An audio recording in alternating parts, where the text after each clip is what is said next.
Venerable Sirs, brothers and sisters in the Dharma, Sukhihotu. I am Jason from BMSM Youth Section, and I will be your host for today. Welcome to the Exploring Your Reality series, which is organized by Buddhist Missionary Society Malaysia, BMSM Youth Section, with Venerable Nyaninda. Today would be our 5th episode titled Mental Weight Loss. Just some gentle reminders, please use your actual name in the Zoom room.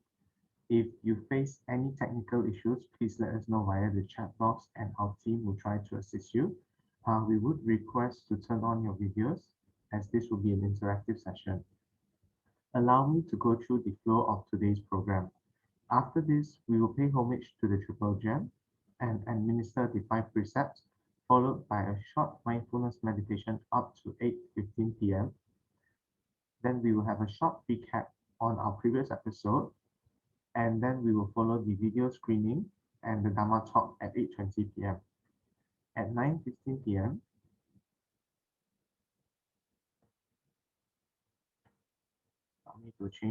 At 9:15 p.m., we will have the interactive session with the participants to share their views on the videos and questions up to 9:15 p.m., where we would conduct the dedications of merits.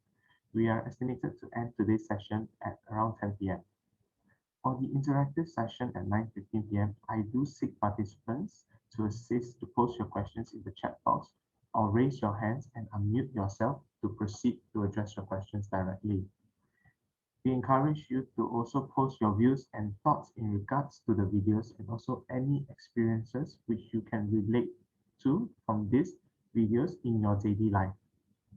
Please note that due to short time constraints, not everyone's questions may be answered during the session. However, you may approach to post your questions to Venerable Nyaninda and will provide an answer over the coming weeks.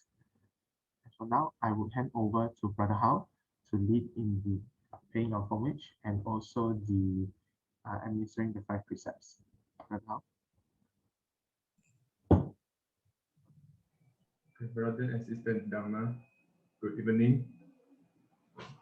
Now we will request for 3 refugees and 5 precepts.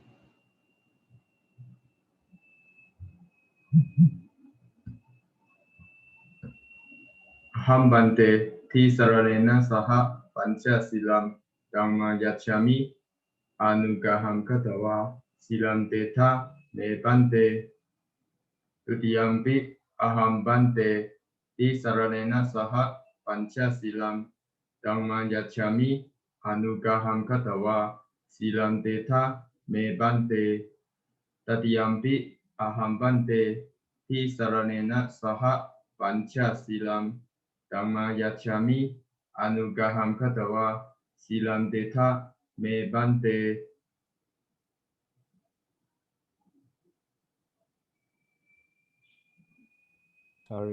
Yamahang wadami tam wadeta. Amma bante. Namo tassa bhagavato arahato sama sambuddhassa. Namo tassa bhagavato arahato sama sambuddhassa. Namo tassa bhagavato arahato sama sambuddhassa. Namo tassa bhagavato arahato sama sambuddhassa. Buddhang saranang gacchami. Buddhang saranang gacchami. Dhammang saranang gacchami. Dhammang saranang gacchami. Sanghang saranang gacchami. Sanghang saranang gacchami. Dutiyampi buddhang saranang gacchami. Dutiyampi buddhang saranang gacchami. Dutiyampi dhammang saranang gacchami. Dutiyampi dhammang saranang gacchami. Dutiyampi sanghang saranang gacchami. Dutiyampi sanghang saranang gacchami. Tatiyampi buddhang saranang gacchami. Tatiyampi buddhang saranang gacchami. Tatiyampi dhammam saranam gacchami. Tatiyampi dhammang saranang gacchami. Tatiyampi sangham saranang gacchami. Tatiyampi sanghang saranang gacchami. Tisaranena gamanang paripunang. Amapante. ปานาติปาตาเวรมณีสิกขาปะดังสมาธิยามิ Panatipata Veramani Sikkhaṃ Padang Samadhiyāmi. อาดีนาดานาเวรมณีสิกขาปะดังสมาธิยามิ Adina Dana Veramani Sikkhaṃ Padang Samadhiyāmi. คาเมสุมิจาจาราเวรมณีสิกขาปะดังสมาธิยามิ Kamesu Micchāchāra Veramani Sikkhaṃ Padang Samadhiyāmi. มุสาวาดาเวรมณีสิกขาปะดังสมาธิยามิ Musāvāda Veramani Sikkhaṃ Padang Samadhiyāmi. สุรามรายามาจาพมาดัฏฐานาเวรมณีสิกขาปะดังสมาธิยามิ Surameraya Majja Pamadatthana Veramani Sikkhaṃ Padang Samadhiyāmi.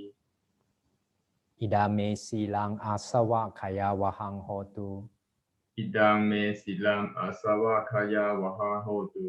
อิดาเมสีลังนิบานาสาปัจจโยโหตุ Idang me silam nibbana sa pachaya hontu.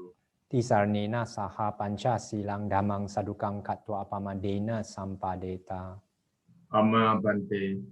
สาธุสาธุสาธุ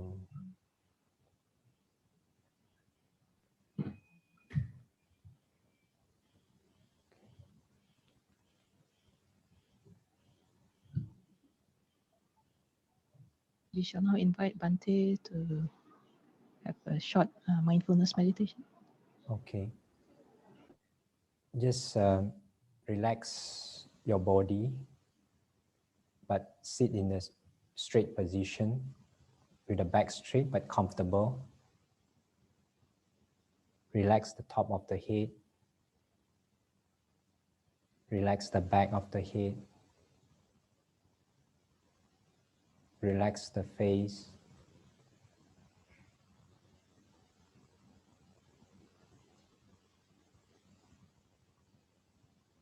Relax the neck, shoulders. Relax the whole hand until the elbow, all the way to the wrist, to the fingers.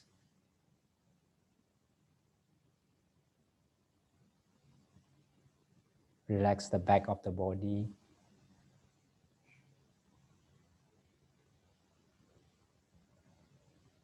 Relax the chest, abdomen. Relax the buttock.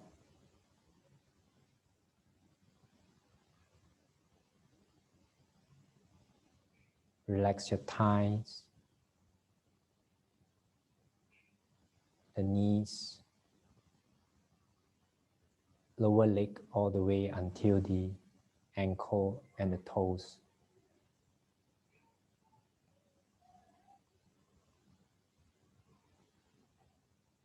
Now put your attention on your heart. Feel the peace, contentment in your heart. Even a little bit of feeling is good enough, but it's important for you to try to feel the peacefulness, the contentment in your heart. With this feeling, you can also visualize yourself smiling.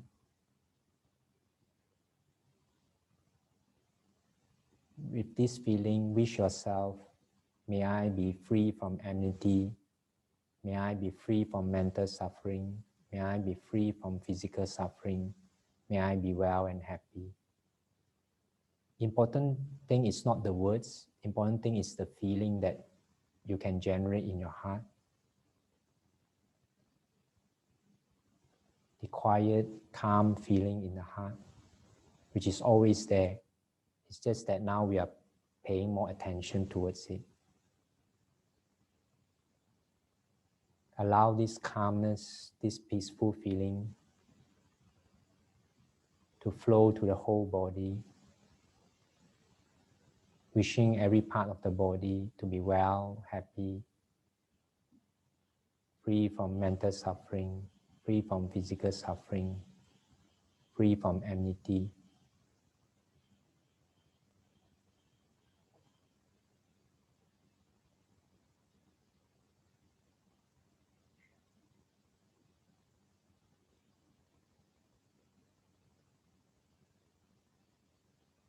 Continue to allow this peaceful feeling to flow out to all beings in this room or in your room, wishing all beings to be free from enmity, free from mental suffering, free from physical suffering, be well and happy. Again, important is to maintain that feeling. The words are not so important.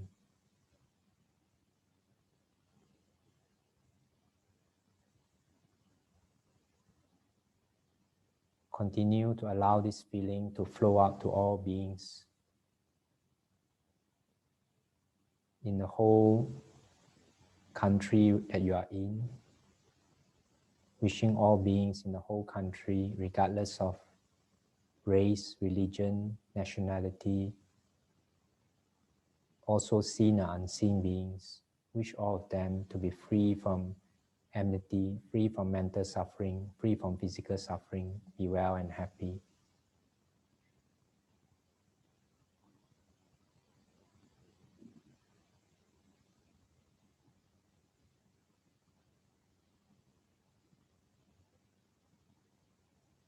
Wishing each and every being to be well and happy.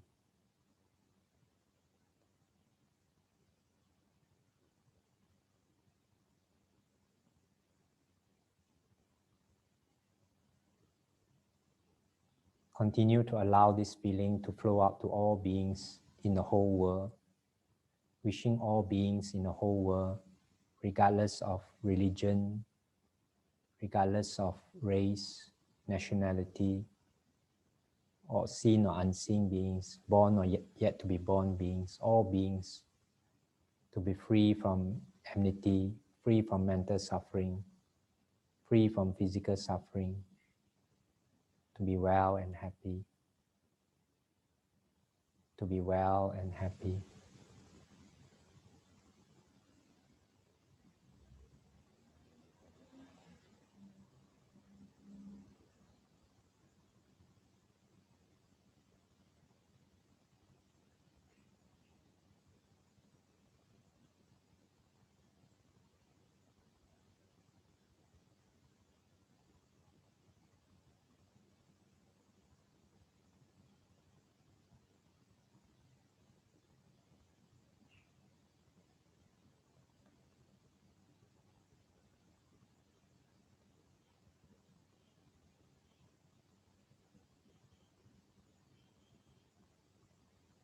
Bring your attention back to the body. If you can feel the body, you can slowly open the eyes.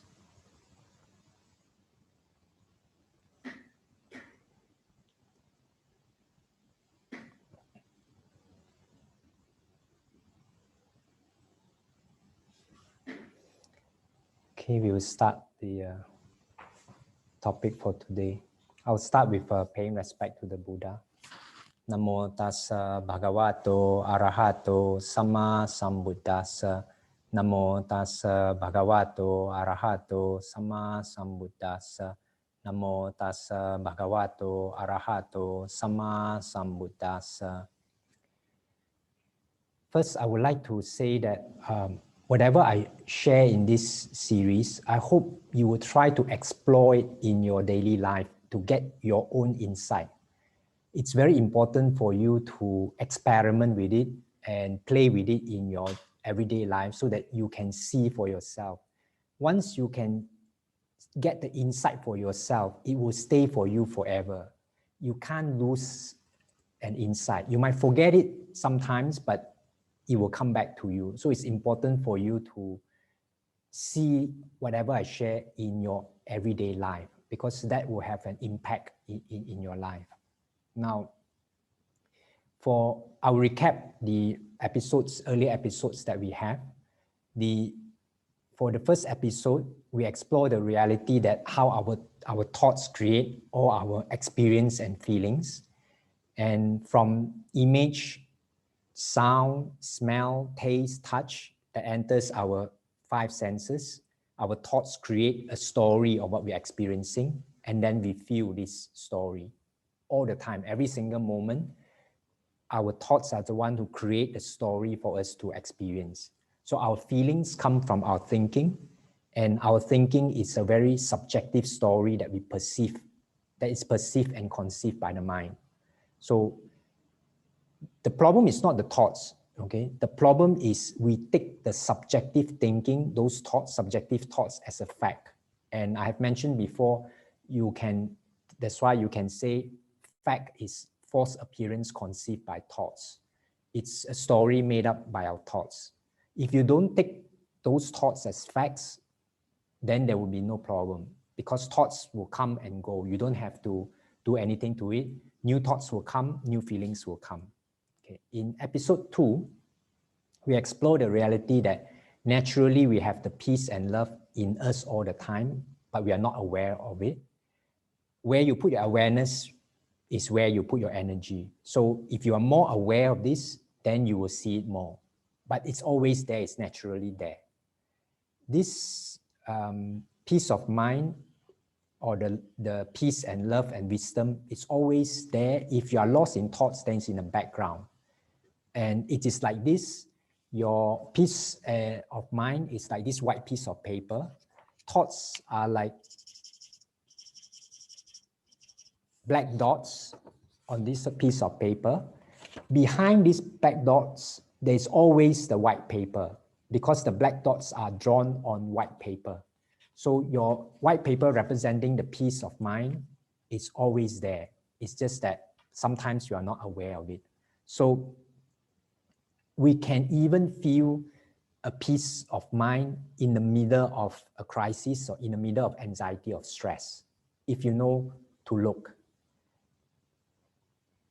So if you understand this, you don't have to be afraid of your emotions. You don't have to be afraid of your anger or anxiety and so on, because you're always okay. That peace of mind is always there. So there's a saying that the only thing we learn is not afraid of our emotions, that alone can change your world.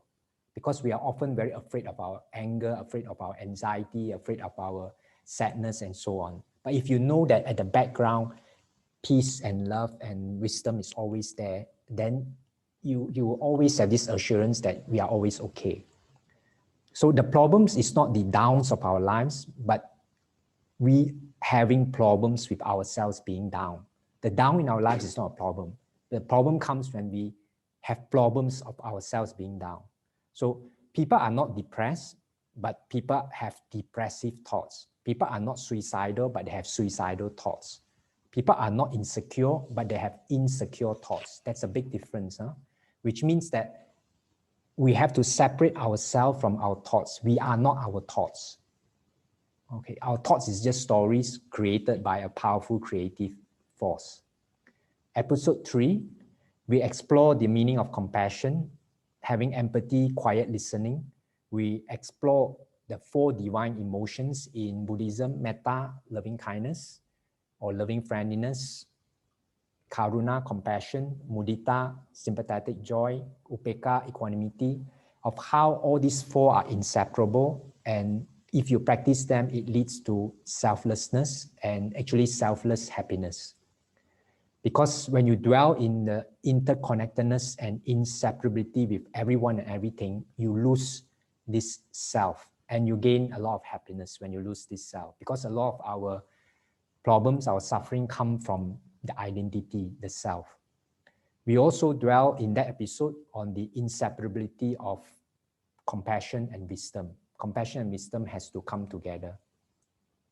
In episode 4, there is something that I want to point out so that you all don't get confused, is that in episode 4, I mentioned a quotation from Bhaddekarata Sutta. I will read this quotation again, something along the line: let not a person revive the past, or on the future build his hopes, for the past has been left behind and the future has not been reached. Instead, with insight, let him see the important line: each presently arising a reason state. Let him see each presently a reason state. What I want to point out is the present or the now that I keep stressing in the last episode, it's also a conditional state. It's not, there is no solid now, because there are some people who keep emphasizing now, and you think that there is a solid, there is a thing there. In Buddhism, there is never a thing. Everything is like rainbow. It's there, but it's not there. So similarly with now, it's not a solid thing. Okay, this hope you can remember. So episode 4, sorry, is actually the title was what are we? And I point out that actually we are always this formless energy. And this formless energy, you can call it love, peace, wisdom, or whatever, but it's a formless energy that's before the thoughts. That's what we are. Once it's formed into thoughts, it becomes form. Okay. And I mentioned it's something that can be experienced, but cannot be described. But if you're always lost in your own thoughts, you are not going to be able to feel this formless you, because you are lost in your thoughts, and you won't be able to hear the wisdom and the love that is available for you all the time. But the problem is, unfortunately, most of us likes to tune into our thoughts of fear, worry, anger, and so on. So you can't hear that love and wisdom, but it's always there. Okay.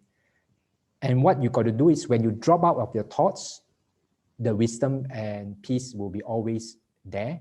So try to look for space between thoughts, or space before thoughts, or space where the thoughts come from. And if you can't, sometimes you can try to be aware of space between objects. That will get you familiarized with this space where things arise before the formless part. And this is actually our default setting. If you can try to be more aware of it, you will get back to this default setting. So it's not something that is extremely difficult, because it's our default setting. It's just that our current normal setting has gone into lost in thoughts only. Okay. Now, episode 5, now we will explore how to reduce our mental weight. Mental weight here means stress, anxiety, worry, and so on. Basically, lost in thinking, that's mental weight. Mental weight is a problem because it sits on top of our creativity and wisdom, which is always there, creative wisdom, but the mental weight sits on top of it, so it doesn't allow our wisdom and creativity to manifest, to unfold.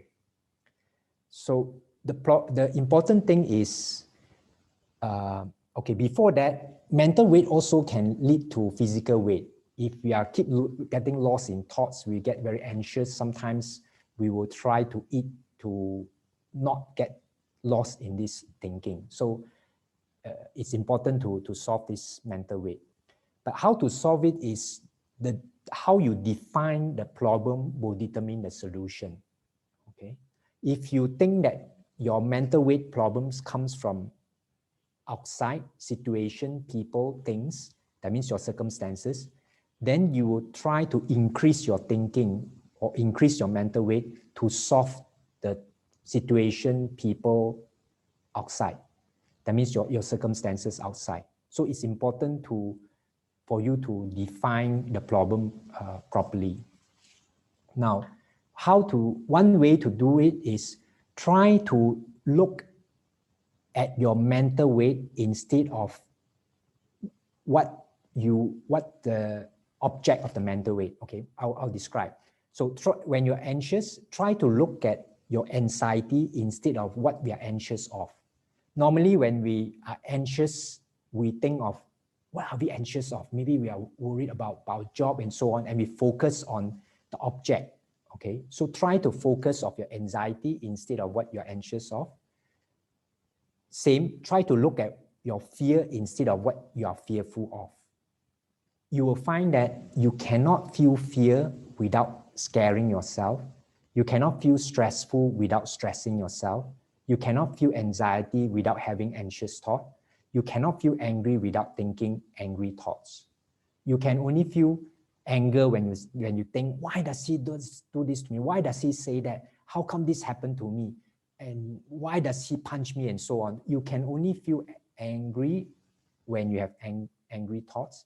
You can only feel fearful when you have fearful thoughts. This is one thing I hope you will explore. We are actually not afraid of something out there. We are afraid of what we think we are afraid of. Basically, we are afraid of our scary thinking. So this, please explore, and then it will change how you look at the process of life. And the problem makes it worse is when we have all this anxiety, anxious feeling and so on, we project this anxious feeling, anger feeling and so on to outside circumstances and try to find the solution there.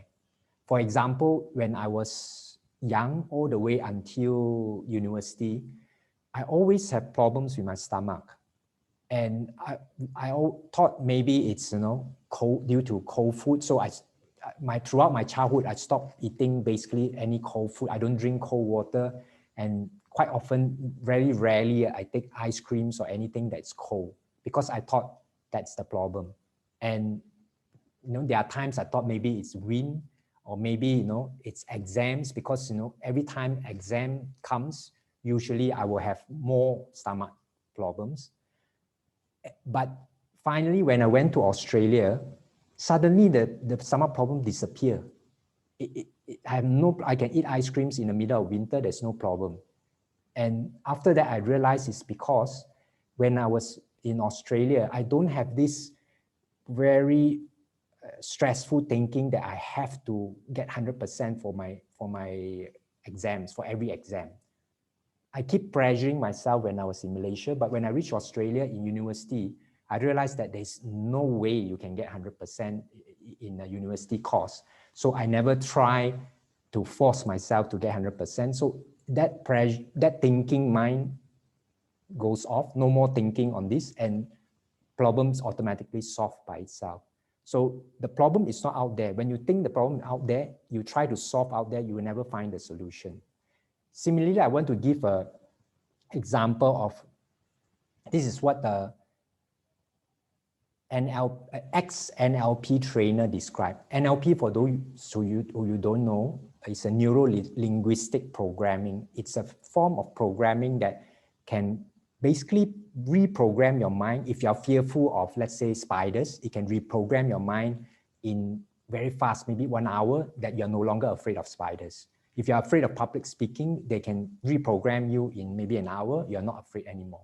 But anyway, what he wants to describe, it's not about the power of NLP, okay? It's about what he saw amazing on how our thinking works. Because he said before they go on to live, it was a stage show to prove how effective NLP is. But he said before they start the show on the rehearsal, they have like 4 or 5 people who are afraid of spiders, and they have these people hook up to machines to test their heart rate, heartbeat, and so on. Then the stage manager brought in a container, a glass container where you can see through. And in the glass container, it was very obvious there's no spider. But the stage manager said that in the real, when the show begins, there will be spiders in this container. And the heartbeat rate of all these participants suddenly all jump up. They didn't even see any spiders. They were just told that in the show, when we do the real show, there will be spiders in this container. And already all of their heartbeat and their pulse and everything all jump up. So they are afraid of, they are thinking of spiders, not really afraid of spiders. Okay, so the best way for us is not about doing anything, is to explore where our mental weight comes from. If you see that it's not a good idea to scare yourself, then you will not scare yourself, because that scaring yourself comes from your thoughts. If you can see that it's not a good idea to make yourself angry, you will not continue to make yourself angry. Don't believe me, but please explore. But I can guarantee you that not a single drop of your mental weight comes from your circumstances. that you are facing, people, situations, or things out there. You cannot feel any mental weight from anything if you don't think about it.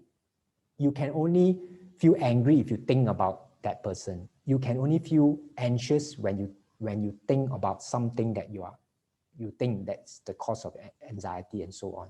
So it's the thinking that causes you all this mental weight. Thought will come and go by itself if you don't hold on to it. You don't even need to do anything. As long as you don't believe the thought is true, you won't hold on to it and you'll pass. Okay. When I say don't believe the thought is true, I'm not saying there's nothing. Okay? Some people think, oh, Bante say everything is not real, then it's all nothing, it's all I'm living like an empty life, it's nothing. No, that's nihilism. Buddhism doesn't say that it's nothing. Buddhism says that everything is not solid reality.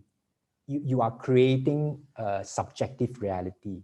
So if you understand it, it's very beautiful. It's like rainbow. You know rainbow is not solid, but you still enjoy rainbow. When you see a rainbow, you still smile, you still feel very happy, but you won't think that I want to put this rainbow in a trolley and bring it home. Because you know you can't bring this rainbow home. It's not real in that sense. But not real doesn't mean nothing, doesn't mean it doesn't exist, okay? So this is very important. And in fact, if it is not real, you can enjoy more. It's like movies, you are not afraid that watching a movie, ghost movie, because you know it's not real. The ghost is not going to eat you up. The ghost is not going to really strangle you. But actually for myself, I don't watch ghost movie because from young, if I watch ghost movie with my brothers, they get frightened, not from the ghost movie, from me screaming at the back. So in movie also, we can take it very, very real. So same, our life situation, we take it real. That's why it's a problem. If you can see that it is not real, you can enjoy it like a rainbow, okay? So according to Dr. Viktor Frankl, some of you might have heard of him. He's the Viennese psychiatrist and also Nazi Holocaust survivor. He was tortured in the Nazi concentration camp. He said that everything can be taken from a man, but one thing that cannot be taken, the last of the human freedom. The human freedom to choose one's attitude in any given set of circumstances, which means that we can have a choice in whatever circumstances we are. Even in a torture camp, we can choose what we want to feel, what we want to think. That you have a choice. You have no choice from stopping other people from torturing you, but you have a choice on what you think and basically what you feel, because what you feel comes from your thinking. However, the problem is if you think that fear, anxiety, stress, anger, and so on, all the mental weight is beneficial or useful. A lot of people think that stress is very useful. Then if you think this way, you will not stop frightening yourself. You will not stop having fearful thoughts. You will not stop having stressful thoughts because you think it's useful. So that's the key thing you have to know, okay? If you stop thinking that it's a good idea, then naturally you will do less. So it's an automatic process if you can see that it's not a good idea. Also, when you are anxious, fearful, stressful, angry, and so on, all the mental weight, and you cannot see the contents of your thought, like you tell me, Bante, I can't see that I'm thinking angry thoughts. It is okay. You just check the volume of the thinking. When you are angry, when you are fearful, when you're anxious, definitely you are thinking a lot. The content not so important. Check the volume of the thinking. Everything has to do with the volume of the thinking. As our thoughts per minute goes up, our clarity goes down, our anxiety, fear, and so on will goes up. So what should we do about this? Actually, nothing. Again, I stress, if you can see that it's not a good idea to wrap up your thinking, you won't wrap up your thinking. Anxiety, fear, all these mental or all these feeling actually are feedback mechanisms of our body to us to show that how fast our thinking is going. When you have a lot of anxious feeling, fearful feeling, stressful feeling, angry feeling, it means that your thinking is going very, very fast. So that's the feeling is the indicator. Okay. And you can say we have built a very strong habit of believing in this, our thinking, and reacting to our daily circumstances based on these thoughts. It's a habit that we have developed because, again, I say we take this thinking, subjective thinking, as real solid thing. Okay. I don't mean there's nothing. People think, oh, then that means not real means nothing. No, it's not nothing. Like in dream, you are really, when you are chased by monsters in a dream, it looks very real to you, but it's created by your thoughts. Now, these habits are formed because of reward-based learning, which is what we're going to see in a video later. When we obtain rewards or think that we will obtain certain benefits or rewards for certain action, we will keep doing those actions. If we think that if we stress ourselves, we will be able to work better, actually you don't. You work better from a very calm and peaceful state. But if you think that by stressing yourself, you work better, you will continue to stress yourself because you think you will get the reward and you won't be able to stop it. So what we'll do is next we will watch a video that show you that how to hack your brain's reward system to change habits. It will give you an idea. We'll start the video.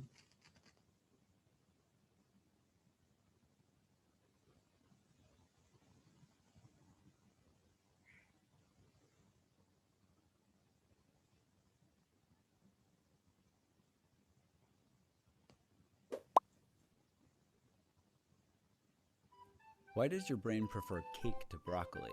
This seems like a simple solution. Cake tastes better, but it's not as simple as you might think. And the real answer gives us insights into why we act certain ways and how to break bad habits. Ready to dive in? Let's start with why and how our brains form habits. The why is simple. Habits free up our brain to learn new things. Think about it.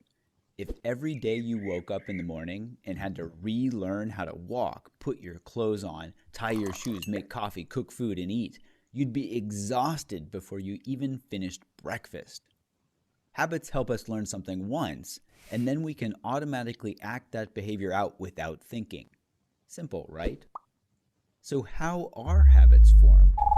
Notice how every single action you take doesn't become a habit. Your brain has to choose what to lay down as a habit and what not to do again. How do we do this? We learn a habit based on how rewarding the behavior is. This is called reward-based learning, and it has three components: a trigger, a behavior, and a reward. Let's say you see your shoelaces untied, that's the trigger, tie your shoes, that's the behavior, and then don't trip when you walk, that's the reward. The more rewarding a behavior is, the stronger the habit.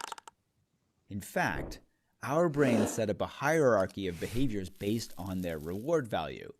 The behavior with the bigger reward is the one we act out.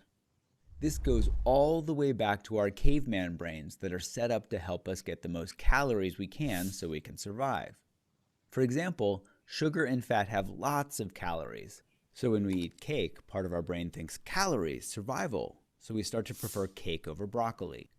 Our brains remember which foods are more rewarding, which is why our parents never served dessert at the same time as dinner. Given a choice, we'd fill up on cake before we ate our vegetables. But it's not just calories that count. Our brains also learn the reward value of people, of places, and things. For example, think back to all of the birthday parties you went to as a kid. Your brain combines all of that information, the taste of the cake as well as all the fun you had with your friends, the presents, and the ice cream, of course. All of this information goes into a single composite reward value. And this reward value gets reinforced with each party we go to. When you are grown up and see a piece of cake, you don't have to relearn what cake tastes like or remember any of the fun from the times you ate it. The association you learned as a kid kicks in. You just know that eating cake makes you feel good, and it triggers that automatic and habitual response to eat it. Think of learning a habit as set and forget. Set the reward value and forget about the details. This is also why it's so hard to break bad habits. If you're trying to cut down on automatically eating every piece of cake you see, what is the standard advice that you get? Well, use your willpower and just don't eat it. Think of all the calories and what? Think your way out of eating? This might work sometimes, but more often than not, in the long run, it fails. Why? That's not how our brains work. To change a behavior, you can't just focus on the behavior itself. You have to address the felt experience of the rewards of the behavior. If it were as easy as thinking our way out of a behavior, we'd just tell ourselves to stop smoking, stop eating cake, stop yelling at our kids when we're stressed or whatever, and it would work. But it doesn't. The only sustainable way to change a habit is to update its reward value. That's why it's called reward-based learning after all.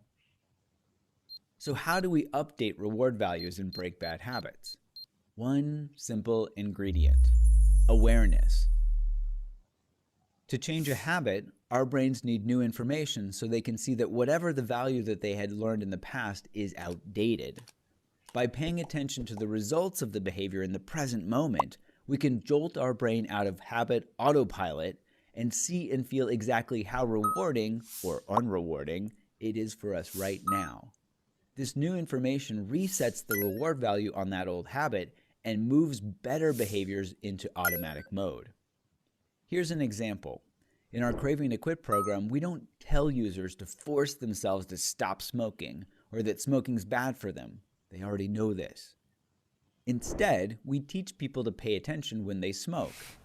Most people start smoking when they're a teenager, so they've laid down a strong reward value for cigarettes, being young and cool at school, rebelling against their parents, all of that.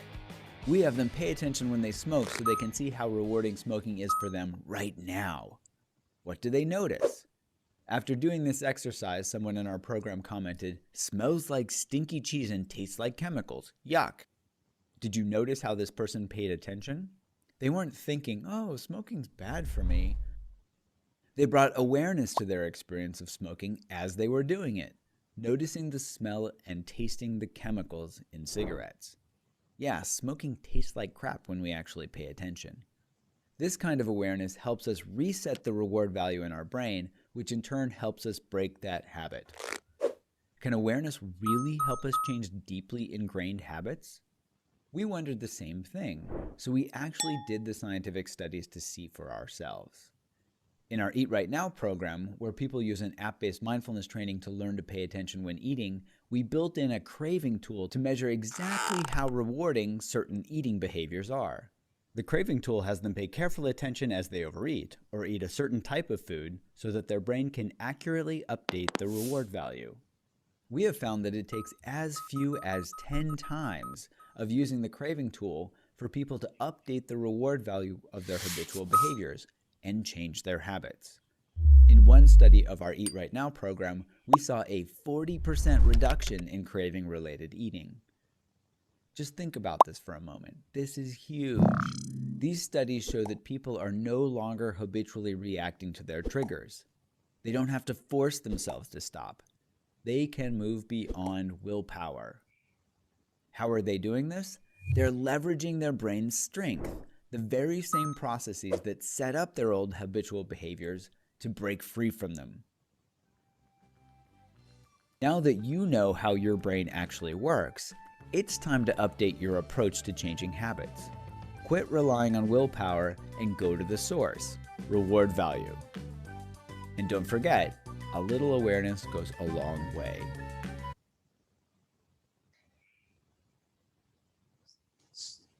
So what happens is from the video, you can see that one of the key solution to our mental weight, mental stress or whatever is awareness. And what awareness is? Awareness that trying to solve things from the busy mind, from mental weight, it's not beneficial for us. Because we always think that if we are anxious of something, we have to think more to solve the problem. Or if you are angry of something, we have to think more to try to solve the anger. It doesn't work that way. So you have to be aware the next time you're anxious, the next time you are angry, the next time you are stressful, please pay attention that trying to be more stressful thinking to solve it, it doesn't work. You have to drop out from those thinking. So if so this, what we call this awareness, to me is, sometimes in Buddhism we call it mindfulness, but it comes from the word sati. Bhante Punyaji likes to call it introspection, because you are actually, this awareness go to look at inside you. And I can say that it's actually application of the Noble Eightfold Path, all the factors together, because you need to have the right view to see that your thinking is the one that causes you all your anxiety feeling. First, you have to know this reality of life. So right view has to be applied. You need right intention to look at this direction. You need effort, right effort to put effort into this. And also you need right mindfulness, which here awareness to know what's going on. So you need all the different components of the Noble Eightfold Path for you to be able to put this, to see this awareness. You can see that when you have a busy thinking mind, if you're angry, you're upset, you're depressed, you're sad, it's because you have a very strong emotional reaction to your thinking of the circumstances that you're in. Okay, so try to keep your awareness every time. Actually, you can say, don't waste what we call negative circumstances in our life. Don't waste that. Actually, you can use it for our learning. Everything can be used in our daily life. Okay, when you see that it's not a good idea, one thing, if you can see this when you have more awareness, you can see that it is not a good idea to say something to someone when your own self is angry, upset, when you have a lot of mental weight. Then you actually solve a lot of problems. And try to also see that when you come from a feeling of love, peace, whatever you say will be correct. The perfect wisdom will come. You don't even have to think of the right words to say. If you are communicating with someone, with your kids or maybe your boss or whatever, when you come from love, from peace, whatever you say is always correct. The words doesn't really matter. Similarly, if you come from a lot of mental weight, from being upset, angry, and so on, whatever you say is wrong. It doesn't matter what words you use. So understanding this will give you the incentive and will change your reward-based system. Now, when you come from a feeling of love and peace, others, the people that you are communicating with, will also resonate in this love and peace.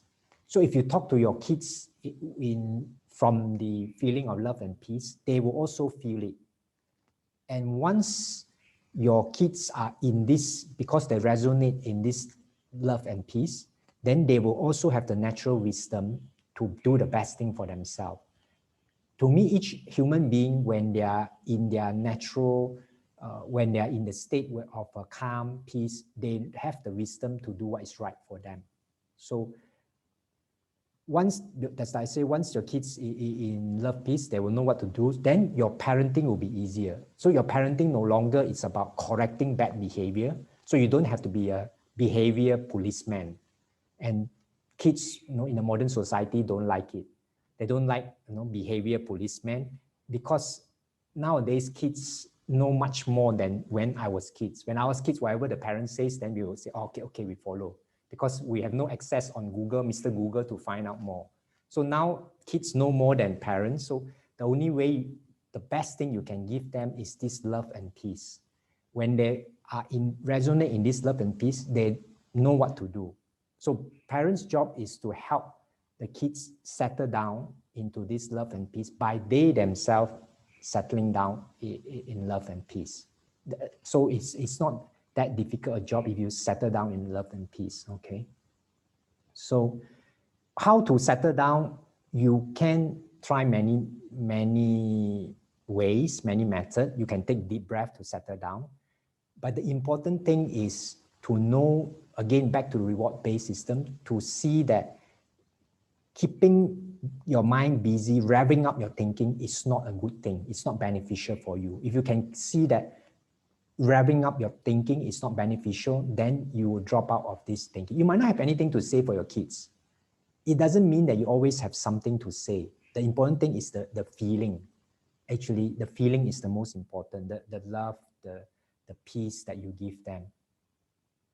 And actually, no need to do anything, because if you see that it's not a good idea to put your hand in the fire, you won't put your hand in the fire. So if you see it's not a good idea to rev up your thinking, then actually you won't do it. But you have to really see. You can't just believe me for this. You have to have your own insight. One day when you saw it, you have this aha, I call it aha feeling. So, oh, it's like this. Then you will not do it again. You might forget sometimes, but you will remember back. You won't lose it. That insight will be always with you. But like I say, you have to genuinely see it, have this aha moment, then later on you will know what to do.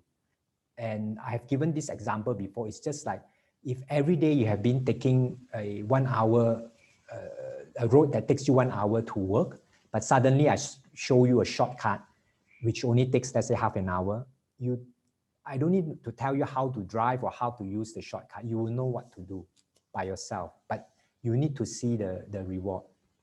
Now, to slow down the thinking, you don't have to slam the brake. Okay, you just have to take your foot off the accelerator. That means if you don't add more fuel in your thinking, it will stop by itself. You don't have to press the brake to use your willpower to stop it. Another point is, if you could embrace all feelings, embrace doesn't mean indulge in it, doesn't mean you add more anger in it. Embrace means you're okay with it. Quite often, the problem with us Buddhists especially is we are not okay with anger. When we're angry, we think, I'm a Buddhist, I shouldn't be angry. Then you're fighting with this anger. If you could accept that now I'm angry, and then this anger comes from angry thoughts, then I don't continue to rev up my thinking, that anger will go by itself.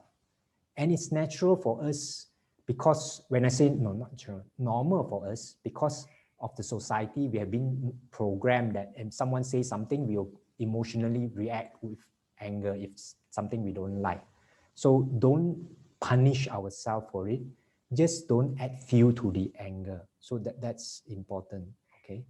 So even if you are in stress or in anxiety or in your fear, if you don't rev up your thinking of this fear and so on, you won't fear your fear, you won't feel anxious about your anxiety, you won't feel stressful about your stress. Because quite often, you might not realize that we actually become fearful of our fear, we become anxious about anxiety, we become stressful about our stress, we become angry about our anger. Then you get into a loop. Okay, when you're okay, so try to be okay with this fear, anxiety, stress, or whatever mental weight that you have, or whatever these negative feelings that you have. Make friends with them.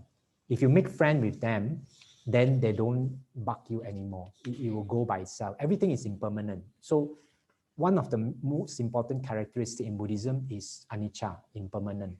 And that's the value of impermanent, which means that anything that happens to you, it won't be there forever. If you have anger, it won't be there forever. If you have sadness, it seems like forever, that few minutes, but it's not forever. It will go by itself if you don't add fuel to it. So I want to say that actually you don't have to be afraid, because your fear actually comes from your fearful thinking, not from outside. But it's okay if you are afraid because you didn't see it. Okay, I want to repeat, you don't have to be afraid in your life because your fear comes from fearful thinking. But it's okay if you're afraid because you didn't see it. Similarly, you don't have to be angry because your anger comes from your thinking. But it's okay if you're angry because you didn't see it. Okay? If you're okay with it, actually very fast, you will get out from there. So similarly, you don't have to be afraid of your dreams because they are made up of your thoughts. But it's okay if you're afraid because you didn't see it when you're in dream. You really thought it's real. So this will help us if you remember this.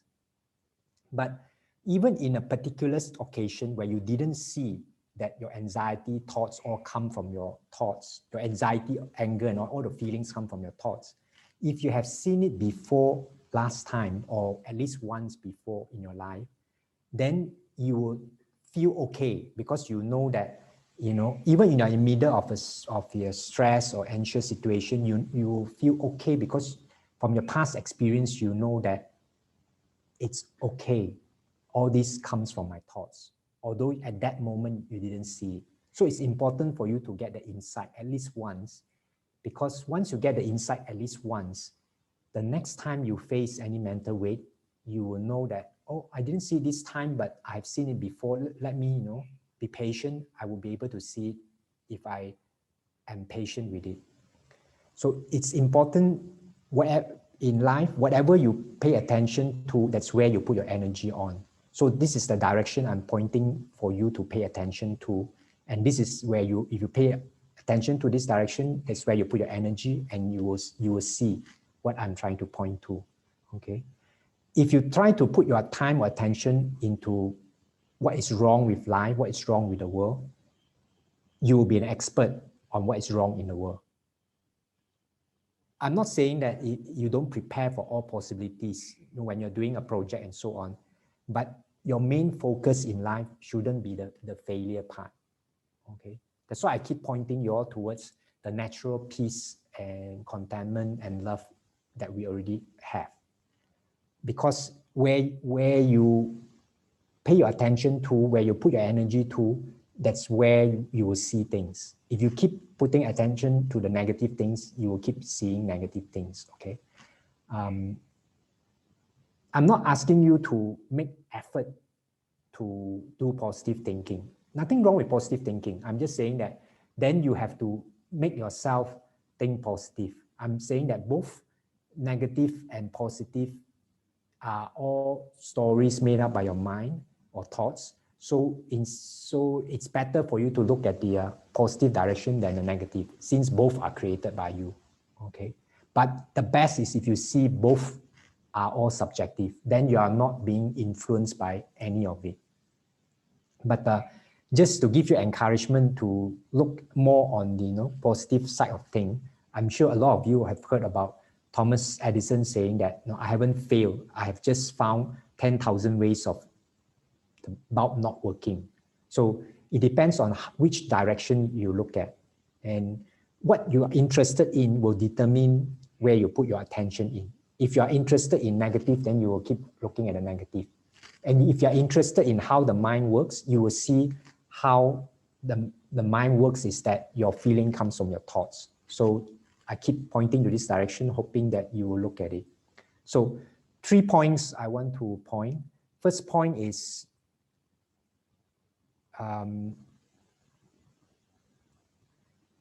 the first point about this mental weight loss is that to see for yourself where the mental weight is coming from. The mental weight is coming from your thinking, not from outside, which means that you are the source of your mental weight that you feel, okay?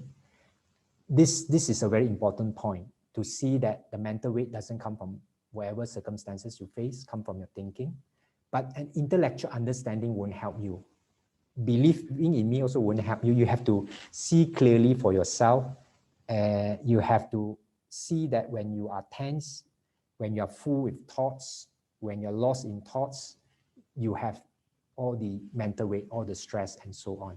Without these thoughts, you won't have a feeling of stress, anxiety, and so on. You might ask me, how do I not get lost in thoughts? You have to keep seeing that it's not beneficial for you. That's the best way. That's using wisdom, not by any method or by forcing it. Wisdom is very powerful, because once you see that your hand is in the fire, you don't need to no need any method how to bring your hand out of the fire. So similarly, if you can see that you are the one who is causing the mental weight, you won't continue putting the mental weight. Sometimes you forget, but it's okay. Don't punish yourself. You will see it if you're patient. Second point is, we are not built for constant stress. a lot of us think that by stressing ourselves, we would be able to perform better. That's not true. My brother told me that he has a university's ex-schoolmate whose elder brother keep sort of criticizing him for not stressing himself enough. Because this friend's elder brother, who is a doctor, sleeps maybe 2-3 hours a day and really work hard throughout the day. And he felt that the younger brother doesn't work hard enough. I'm always amazed with this kind of people who can like sleep 2-3 hours, because I need to sleep much more than that. But I found out that it doesn't really, it doesn't appear that nice. It appears nice on the surface because only, I think, a few years ago, that friend's elder brother, when I was watching television, collapsed and died. Because you can't keep stressing yourself to the maximum. We think we can, but we are not built for stress. When you keep stressing yourself, it seems to work, but one day your body can't take it anymore. That's it, you collapse. So we are built for stress, maybe half an hour for a few days when the tiger comes, but not for 24 hours, 7 days. So this one we have to remember. When we are in stress, when we are in mental weight, our performance drops, our relationship with others also deteriorate, our health all gets worse. So it's not a good idea. You have to see for yourself. Because a lot of people think it's a good idea, then you won't give it up. If you can see it's not a good idea, then you would not try to stress yourself. And I think everyone would know that a doctor would tell you stress is also not good for your heart, and for your blood pressure, for your immune system. This one generally we know, but we never put it in our heart. So in general, mental weight, remember, or stress, mental weight or stress is not good for your performance in life, for your enjoyment, for your relationship, for your health, and so on. So this is the second point. Third point is you need to have this intention that you don't want to live this way. Without intention, you cannot produce result. Okay? There must be a wish that you don't want to live in constant mental weight or stress. There must also be a understanding that it does not help to live in this way. Mental weight or stress, it's all negative and no positive. This one we have to explore and see. The higher the desire for you to stay out of stress, the higher probability that you will get out of this stress or mental weight. Because it's wherever you place your attention is where your energy is. But definitely we are capable to see it. We have to see that it's beneficial and you have a strong desire, then it will definitely happen.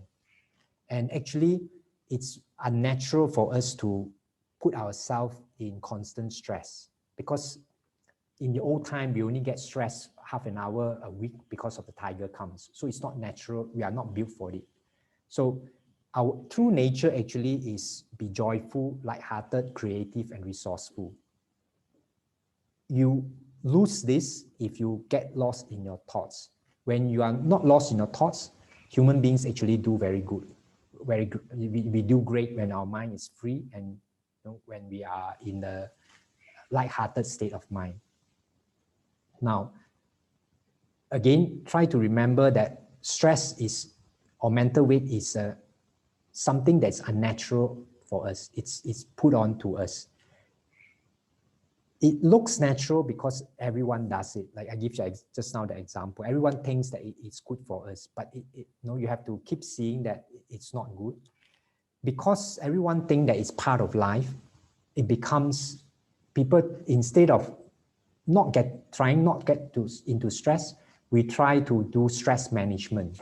Stress management doesn't really help us because it's like, stress management is like there's a hole in the roof which is leaking, and then what you do is you put a bucket under the hole and then keep emptying out the water.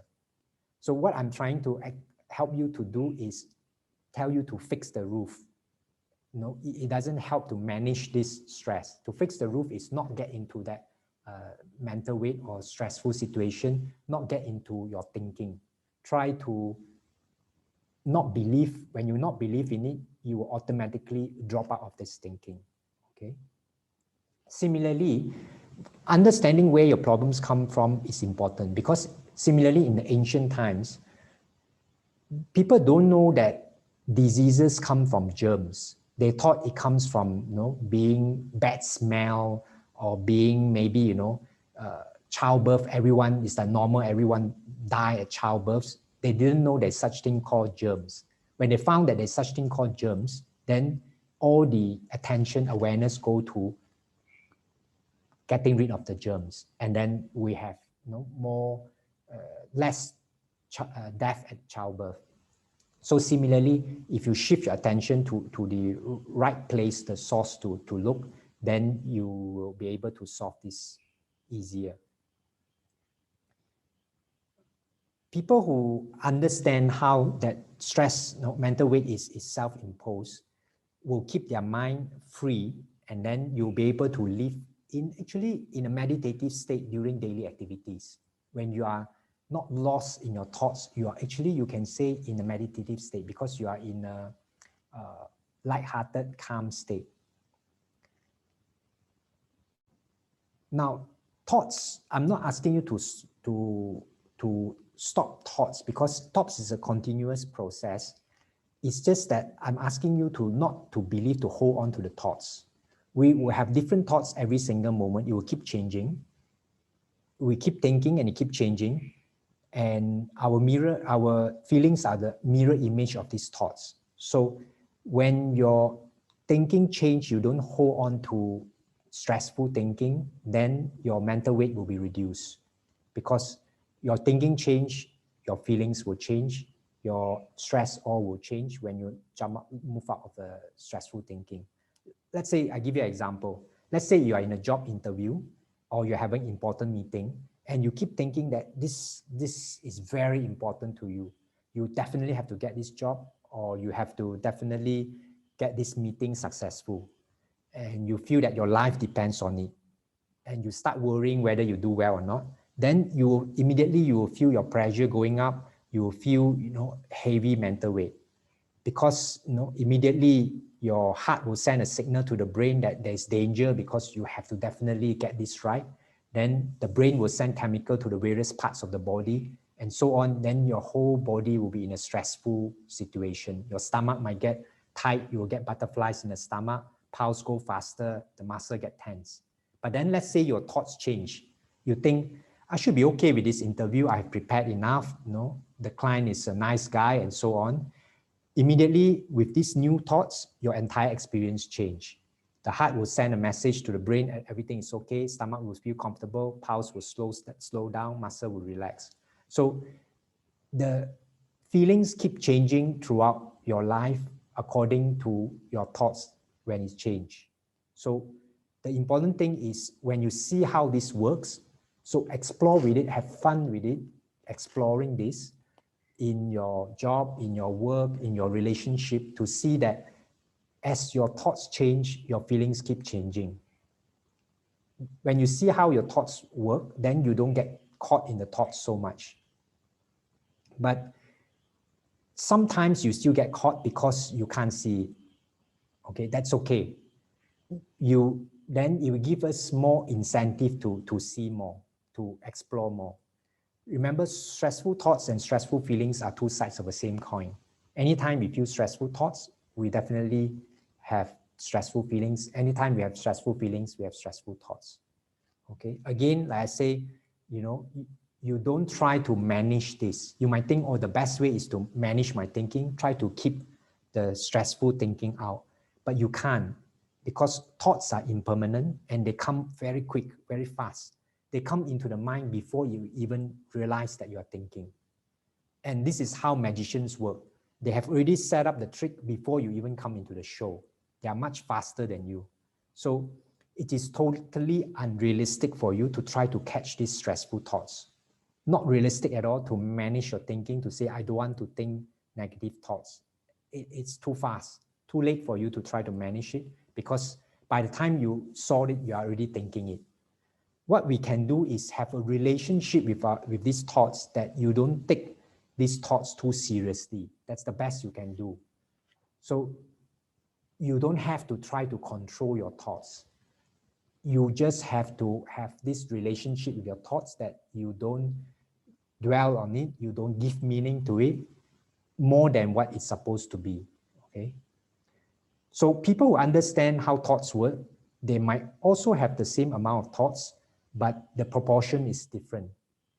They have same thoughts coming and going, but they might have less thoughts and also less loss in these negative thoughts.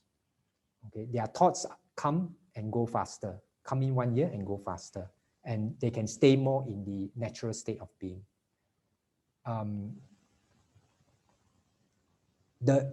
This having stressful thoughts and peaceful thoughts throughout the day, everyone has, okay?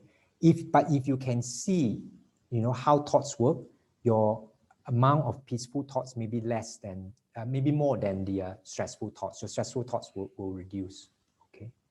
Now, actually, scientists have done many experiments on how thinking affects our physiology. They have people hook up into machines to monitor their brains and ask them to imagine worst things that can happen to them. Imagine themselves in wars and so on, and they can see their pulse all go up, their brain waves and all change. But when they ask them to think about the best things in their life, the happy moments, think about their babies, their grandkids, think about sunsets, immediately the pulse slow down and they go back into a very peaceful state of mind. The brain waves all change. So scientists have done many experiments that our thinking affects our physiology, our health, our body, and our feeling definitely. So this is a very important thing, that every thought that we have create the experience we have. And actually we know this because when you go, like I mentioned just now, when we go into a movies, we have this fear of being chased by zombies, we have heart attack, it's not heartbreak by a broken relationship. We have this euphoria of success while we are sitting in a cinema. We can have all these emotions of success, emotions of heartbreak, emotions of fear, and so on, just sitting in a cinema or sitting in front of your TV. All these up and downs emotions are happening even though we are not doing anything, but just thinking of what we are seeing. So, but you try this experiment if when you are in a cinema, your mind keep thinking of whether did I lock my house door or not?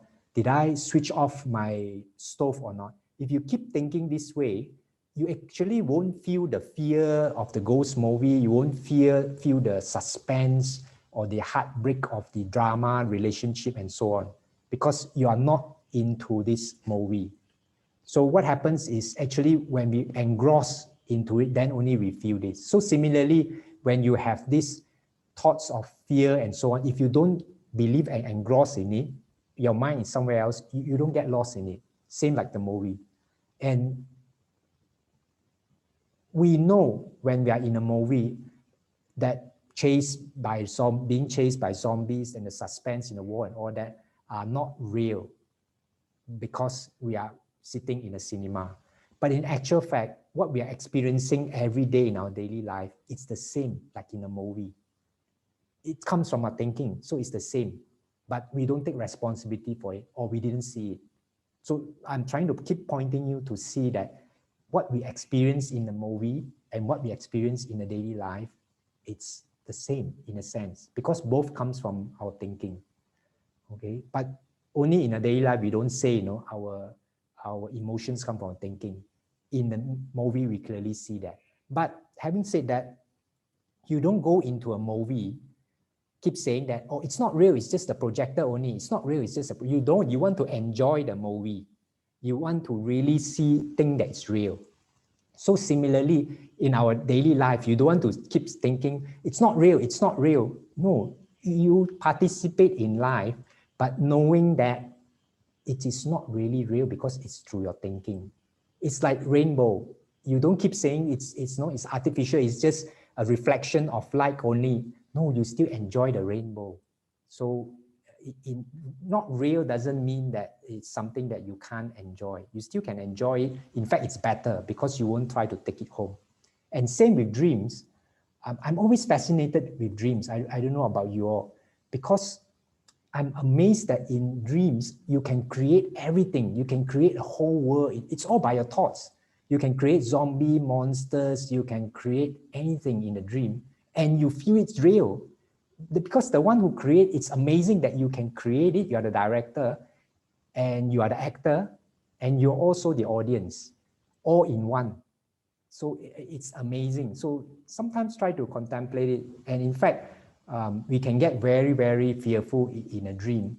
But when we wake up, somehow the fear immediately disappears. So similarly in our daily life, if you can see it this way, then you're actually much more happier person and you can enjoy life more. Not that you don't. People think that if you see everything not real, then you will not enjoy life. Actually, you enjoy life more because you don't get lost in it. Okay. Being lost in thoughts is actually not our nature. I want to stress that our nature is a peaceful state. Okay. We think that this nature of peaceful state only happens when we take a deep breath or we go to walk or we meditate. But actually, it's already in us all the time. It's only that when we go into nature, it reminds us of this peaceful state that's already in us. Because when we go to nature, we connect to this life force, this intelligence, but actually you can do it at home or anywhere. It's just that, nature helps you to remember only.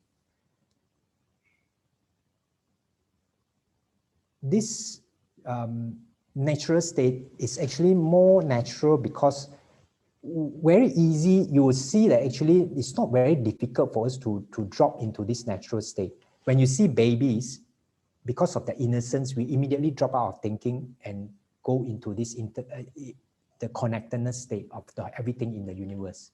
We feel connected to the baby. We feel this love and peace and all that from of the baby. So it's very natural for us to go back to this natural state. Only that our personal thinking overrides it. Okay. So I'm not describing something new. This is how our mind has been, or our thoughts has been working all the while. It's just that we didn't step back to try to see how the mind works. Everyone has moments when they see this natural state of mind, have moments when they see that if they're not lost in thinking, they will have this peace and wisdom in them. It's just that we are too lost in it. Even actually people in a mental hospital, they also have moments of clarity when they drop out of their thoughts. Okay.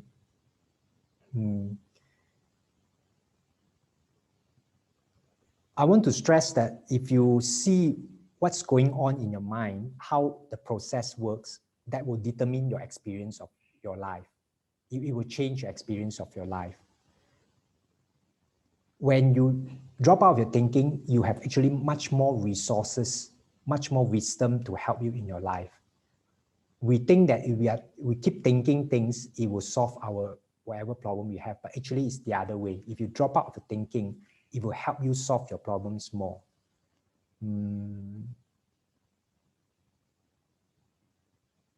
Okay. Like I say, if you can see how it works, you have different relationship in your life, but you don't have to change anything. You just have to see how it works. I always want to go back to a metaphor that if you have been trying to open a door desperately in a hurry and you push, it doesn't work, and you pull, it doesn't work, and I told you it's a sliding door, you don't have to know I don't have to tell you how to open the door. You know how to slide open the door. So you just need to be pointed. You already have all the ability to do what you need to do, except that you don't know which direction to look. So I'm pointing you to the direction for you to look. So you don't have to change anything, but you need to know how the system, how life works, okay? The system of how life works involves what you focus on, what looks real to you, where your attention goes, and also respecting the natural peace and wisdom inside you. Then you will see the availability of the natural resources inside you. If you understand how the system works, like I say, that your mental weight all comes from the thinking, not from the circumstances, then you can work with the system, okay? You can't beat the system. You just have to understand and then try to flow with the system. And you have to see, once you understand how the system works, then you will get the cause and effect correct. What I mean by get the cause effect correct is, for example, if you're mad with someone, you might think that the cause is that person and the effect is your anger. But actually, the cause is your thinking, the effect is your anger. Similarly, if you have a problem that you can't solve and you feel very frustrated, you might think the cause is the problem and the effect will be your frustration. But actually, the cause is your overthinking and the effect is your frustration. So when you can see go back to the first one, if you can see that your anger doesn't come from that person, you might have your own way to deal with it. If you know it's coming from your thinking, you might find your own method. Maybe you might take a deep breath, or I don't know, maybe you might do metta or whatever. The method, not so important. The important thing is you see how the system works. Then you know to look at the correct direction. So similarly, if you can see that you're overthinking, overanalyzing your problem is the one that is the cause, not this, overanalyzing. It's not the problem itself, it's the cause. You might wait, that because certain things, actually we forget, certain things in life, we might not be able to make a decision at the moment. We might not know. Quite often we don't know as an answer. In life, there is sometimes then it's yes or no, I should take this or I shouldn't do this. But there's also another I don't know, because you don't have enough information at that moment. You will have enough information later on. So sometimes we have to tell ourselves when we make decision that, do I know? Is it yes, should I do or should not do? Or maybe I don't know. Don't know, then you wait until you get more information, then you will know. Because information keep changing. Everything is impermanent. So you might have more information later on. Once you see, like I stress, once you see the cause and effect like just now, then you have find your own method, your own solution for things. You just have to see how they works. You will be able to find the right solution, especially if you have a clear mind. If you drop out from your thinking to a clear mind, everyone has the intelligence, the wisdoms to figure out what is best for us.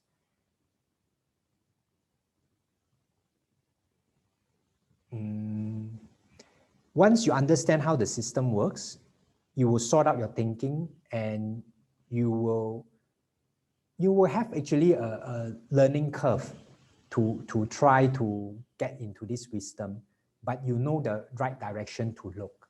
Okay, once it's like learning a bicycle. Once you know roughly where which to balance, put all. At first, it's very difficult, but once all the things come together at one point, then you won't forget. When you jump onto a bicycle, you know how to ride it. So similarly, once you can see how the system works a few times, you will be able to jump into life knowing that this is how life works, and you won't get trapped in this mental way. So I would like to summarize with the 3 points. One is to see that your mental weight comes from your thought, not from people, situation, things out there. Number 2, to see that we are not built for mental weight, not built for stress. Mental weight is not good for us. Number 3 is to have the intention that you don't want to live with this mental weight. So with this, I'd like to end the talk and for today. Thank you, Bante. We will move to the Q&A, brothers and sisters. Bante, would you like to go through the previous questions that we had on the slide earlier first while we wait? Yeah. Okay, Ken. Brothers and sisters, just as mentioned earlier, just post your questions in the chat box or raise your hand and unmute yourselves to post your questions. If not, we will just go through some questions that we actually have received so that Bante can provide feedback as well. Okay, first question is how to increase one's awareness in daily life. This one, you have to have an interest to explore And also you have to see that it's not beneficial to get lost in your thoughts. And throughout this talk, I have keep emphasizing, the benefits of not getting lost in your thoughts and the harm of getting lost in your thoughts. So you have to see it for yourself. When you can see the benefits of not getting lost in your thoughts, you automatically drop out from there and you have more awareness in your daily life. So it's a practice you have to, it's a wisdom that you have to see for yourself to get insight, then only you can change your habit. Number 2, feedback. After I follow Bante's advice, I'm more able to accept who I am without imposing high expectation on myself. Hopefully, Bante can expand this Dharma discussion by 2 more series to make it 8 together, Noble Eightfold Path. I'm not really sure, whoever asked this question might want to clarify what he means by this. Does it mean he wants me to explain or talk more about Noble Eightfold Path? Please let me know. Next question.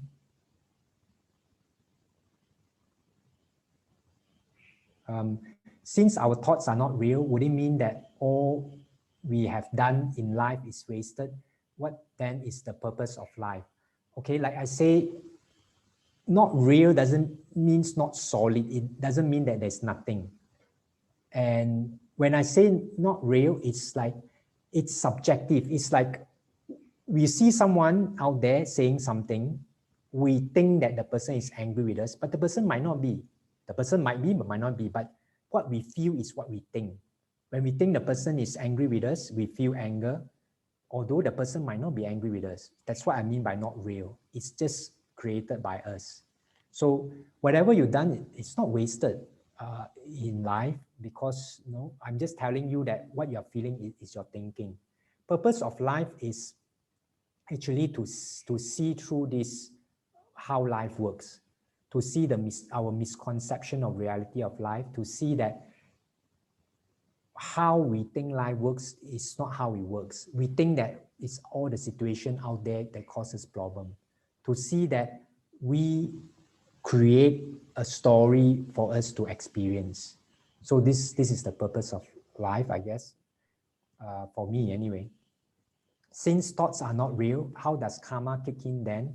And then would karmic effect take effect?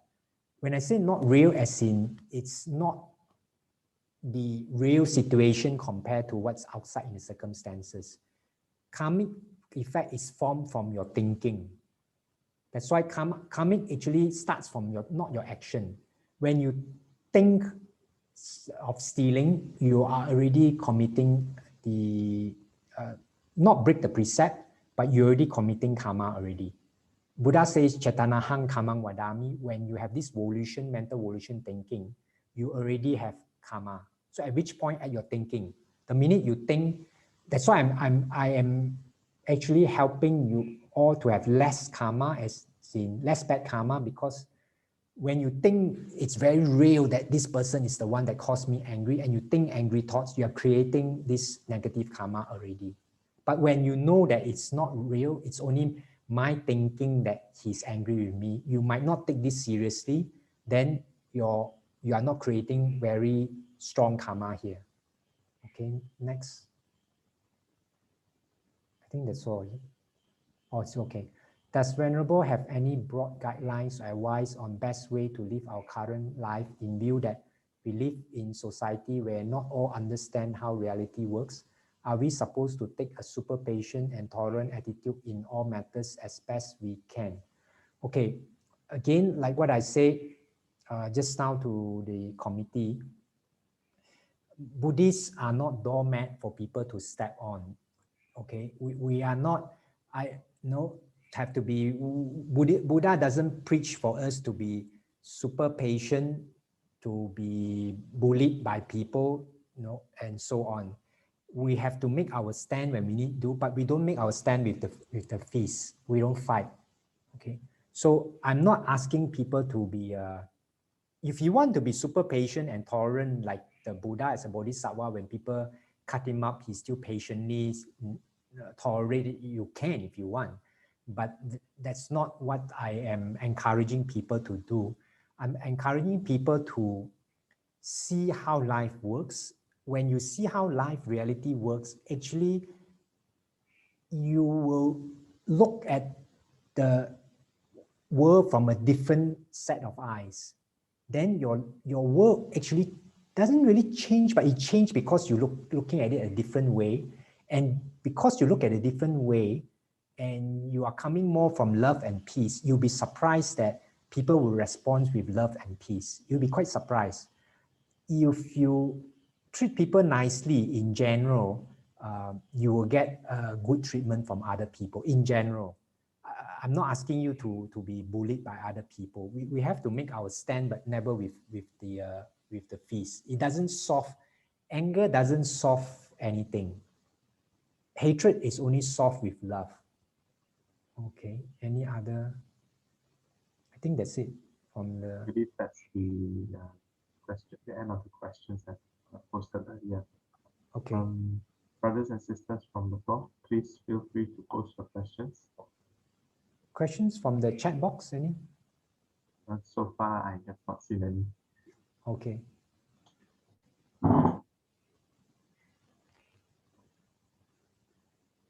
Any questions you all have?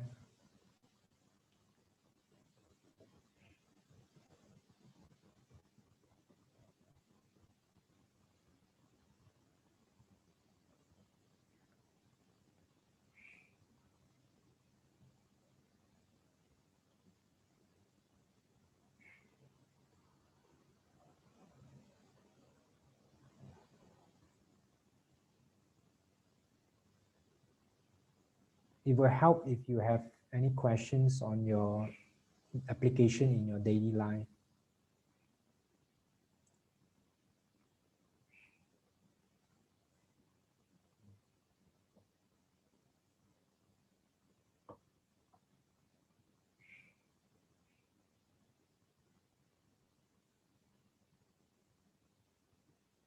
Kathy, I believe Okay. Sakima had posted something. Okay, good. Chat box. You want to read it out?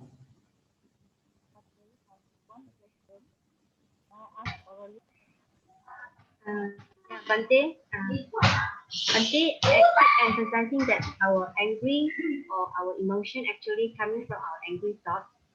That Bante, do we need certain meditation methods for us to practice regularly so that we could actually see our thought system work, or we just need to maintain the awareness during our daily life to see we Yeah, keep seeing our emotion, and then we keep telling ourselves that it is from our angry thought, it is from our emotion thought. okay. Not, you can't keep telling yourself, you got to keep seeing it. It doesn't work by brainwashing yourself. Maybe it works, but the best way is if you can really see it.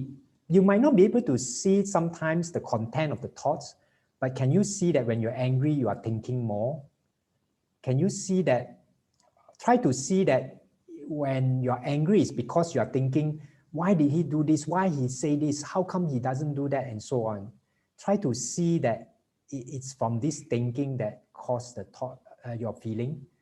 If you can't, at least see that you have much more thinking compared to normal when you have this angry feeling.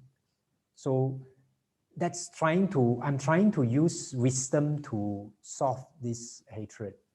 Of course, the normal way that you can do is increase your loving kindness.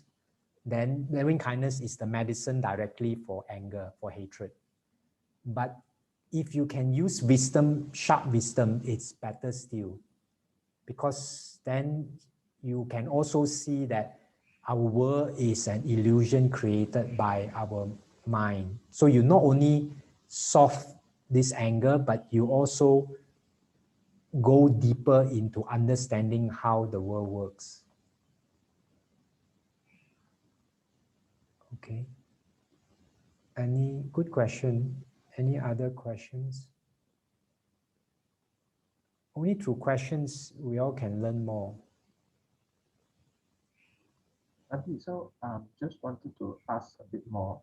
Would you say that we as Buddhists need to have, before we move into any other things, we need to have a right understanding of how we see things in the world, actually, before we move on to, like, for example, going deeper into our Buddhist studies and all this, our understanding of Buddhism must be um, firm first before we actually move to any other things. It's good, yes, if you can, because if you get, to me, this is part of right view also, the beginning of the Noble Eightfold Path. If you can get right view, then it helps, because when you read the sutta, you will interpret according to this.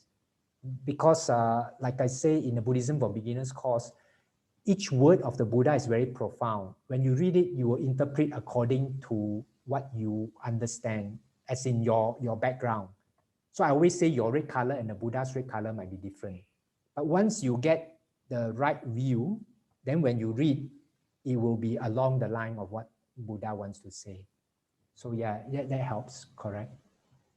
Okay, I think there's two questions. One is, how does one convince one's spouse to allow him or her to move forward in becoming more serious towards renunciation? You can't convince other people. You can only do, you can only work on yourself. That means if you become a more kind, loving, understanding person, maybe your spouse will understand more.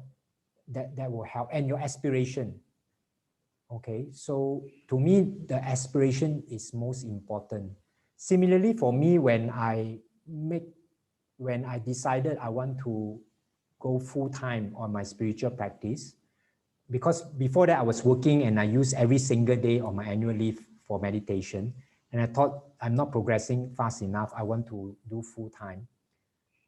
I know that it's very difficult at that time when I made that decision, because I know my parents will not understand this. So I never rush for anything. I just make an aspiration that hopefully one day, and make a determination and aspiration for things to flow. And things did flow nicely for me after that. So it doesn't work to try to convince someone. You have to make your aspiration yourself. And when you are become more loving, more peaceful, you change, people will see the change in you, they get inspired. They also will support you. Okay, next one. Bhante pointed out that we need to have the intention not to live in constant mental weight or stress. So if we do have the intention, not to live. So if we do have the intention, how do we shake the weight through mindfulness? Oh no, if you have, like I say, okay, this is important question. It's back to this. You might not see this. It's back to, if you see your hand, if you have this intention that the hand in the fire will burn, then you don't need to know how to put your hand out from the fire. Because we never really see or never really, we think this mental weight stress is good for us. So we don't have the intention not to live in there. So if you can see that putting your hand in the fire is not good, and then you definitely, you add the intention that I don't want to put my hand in the fire, because putting in the fire burns. Actually, you don't need much effort. Okay. Of course, if you want to do some mindfulness meditation, yeah, of course it helps if you have increased your awareness of how life works. Awareness is always helpful, but awareness is not just, awareness to me is aware of what's the mind thinking, aware of your feeling, and so on. Does that answer your question, Bi Hui? Before I... Okay. Next question. Hi, Bhante and everyone. Sorry, I'm pretty sure to turn on my camera. Please allow me to express myself here. Oh, okay. Let's say I already know procrastinate is a bad thing.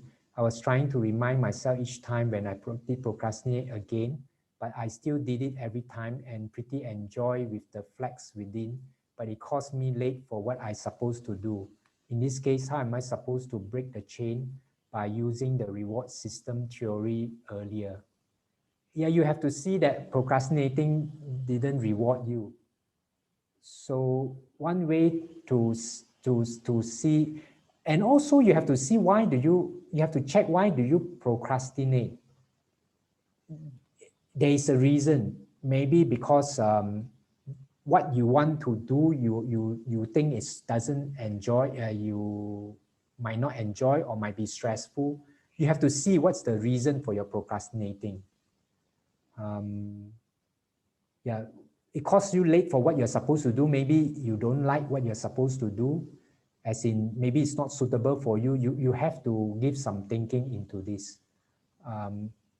If what you are supposed to do is enjoyable, and actually everything can be enjoyable, it's just our thinking, then there's no reason to procrastinate.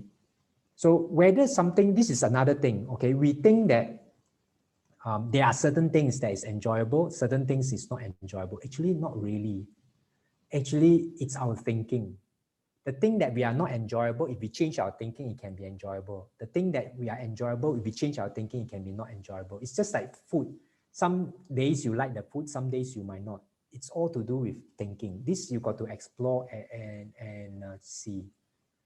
So yeah, you got to change your thinking. The next one, Bante, how to talk to an angry patient that feeling very angry with herself in the hospital currently, and after all the checks still cannot find the reason for the sickness. She cried and say, why choose her? Is this a mental weight stress? Yeah, because the patient is already keep asking why me and so on.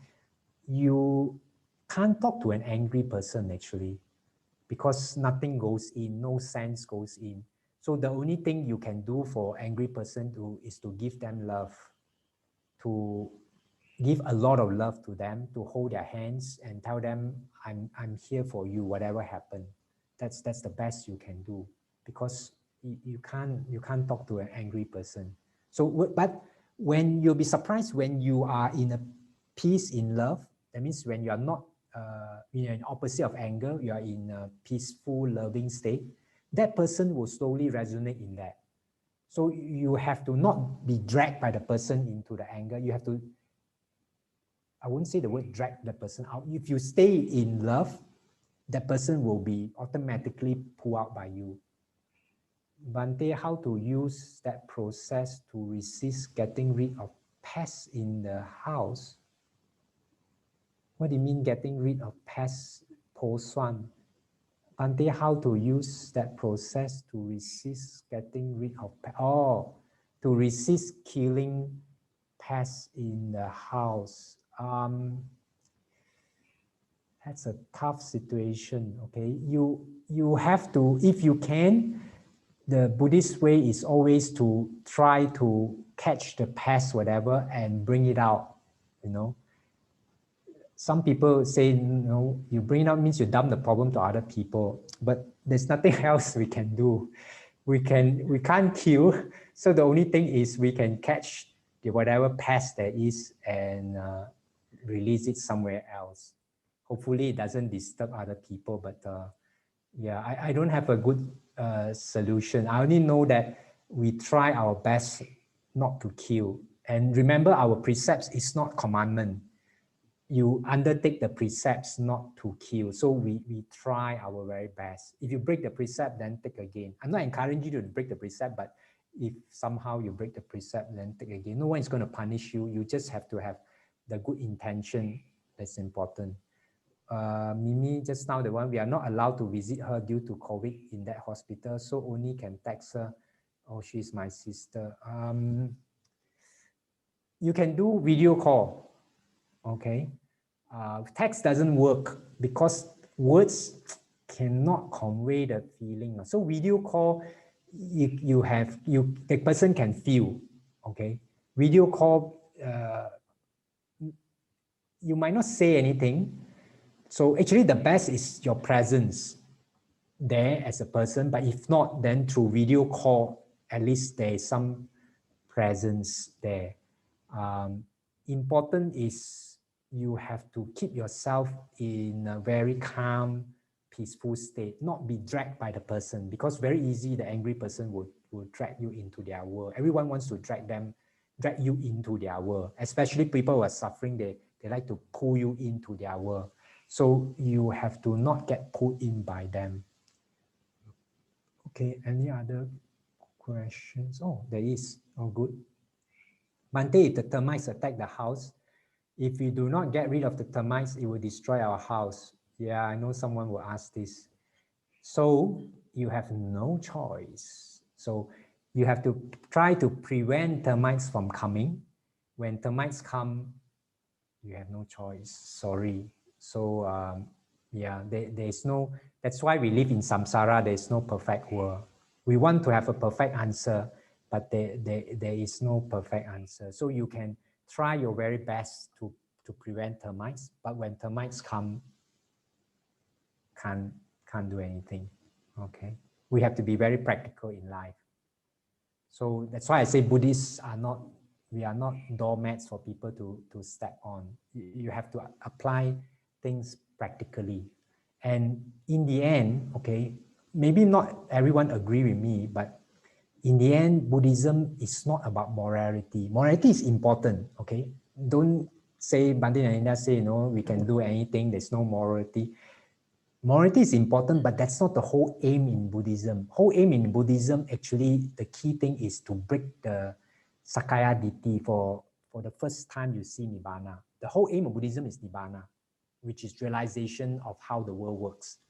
And the first time you see Nibbana is when you break this wrong view that there is a limited self.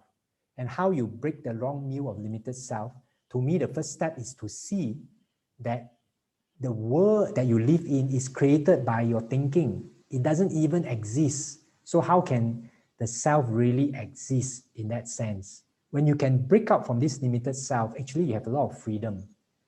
So that's more important than any other thing in life.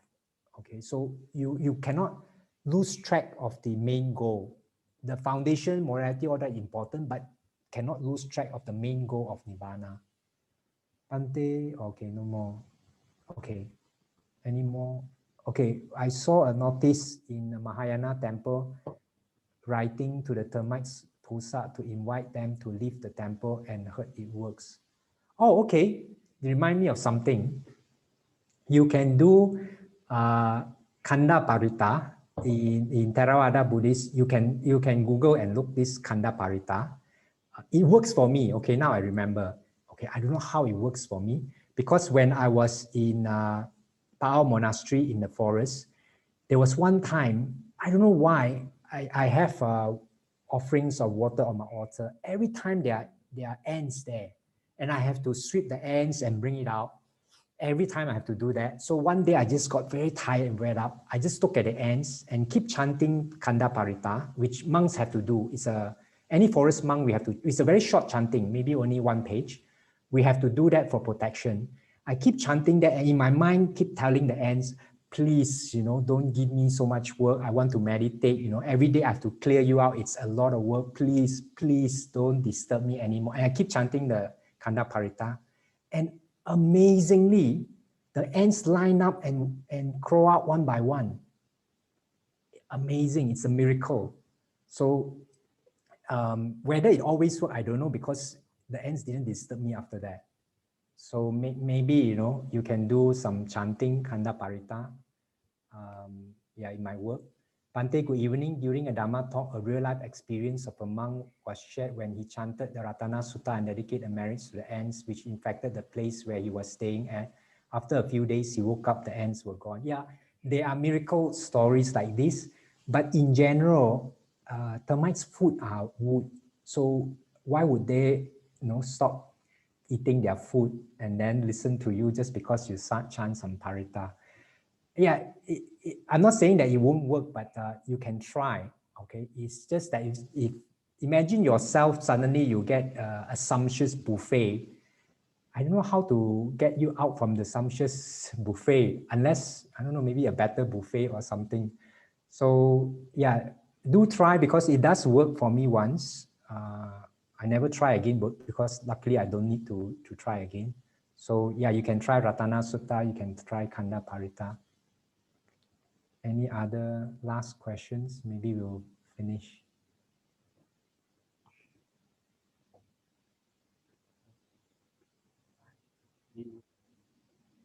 I think there's only a reply from Cindy Chu. The monk did not. The monk did that because landlord was going to call in the exterminator. He asked the ants to please leave, otherwise they all will be killed. Yeah, maybe maybe you can tell the ants that, you know, if you don't leave, the ants, the terminator will come and you'll all be killed. Actually, okay, on this note, before you cut any trees, please do that also. Invite the tree devas to leave so that, you know, they don't disturb you, because a lot of trees have tree devas, especially old trees. So don't simply chop down trees. When you want to chop down trees, at least give some notice to the devas. If you really have to, please tell the devas. This one is for real, because there are people who get disturbed by the devas after that. Even monks get disturbed because chop down too many trees in the forest monastery. So yeah, you have to. That's a good idea. That from Jason, that, you know, you have to talk to them. You'll be surprised. You know, of course, tree devas here. I guess the termites also will hear. They also don't want to die. So yeah, that might work. Okay, I think we'll finish our share merits. We share merits with all the devas, all the dharma protectors, all the guardian deities, share merits with all sentient beings, share merits with all family members, relative friends, especially departed family members, relative friends, and ancestors. Make aspiration always with the wise, avoid the foolish, be free from greed, hatred, delusion. At the end, again, share merits with all beings, wishing all beings an equal share of merits. Etawata cha'amehi sampadang punya sampadang sabe dewa numodantu sabba sampati sitya. Etawata cha'amehi sampadang punya sampadang sabe buta numodantu sabba sampati sitya. Etawata cha'amehi sampadang punya sampadang sabe sata numodantu sabba sampati sitya. Idame nyatinang hotu sukita hontu nyatayo. Idame nyatinang hotu sukita hontu nyatayo. Idame nyatinang hotu sukita hontu nyatayo. Imina punya kamena mame bala samagamo satang samagamo hotu yawan bana patia. Idame punyang asawa kaya wahang hotu. Idame punyang nibbana sa pacayo hotu. Mama punya bagang sabba satanang pajema. Te sabe me samam punya bagang labantu. Sadhu, sadhu, sadhu. Oh, just saw Mimi posted that cannot use threatening condition, must be with love and sincere. I'm not saying you go and threaten the termite, saying, if you don't leave, you'll be killed. No, you tell the termite, please, I invite you to leave, because if you don't leave, the terminator will come. It's not my fault. It's the landlord who asked the terminator to come. So please leave, not threaten. Okay. Yeah. Venerable Sirs, brothers and sisters in the Dhamma, we have now reached the end of the session for today. Please follow BMSM Facebook page for more updates for the next coming sessions. And also, do continue next week, Friday. We will still have our beginners for Buddhism as well, as usual. The course will still continue. So thank you everyone for joining today's session. It's very nice to see everyone coming back, familiar faces, questions coming in. We wish to see you again next week, and good night and stay safe everyone. Sadhu and Sekyoto.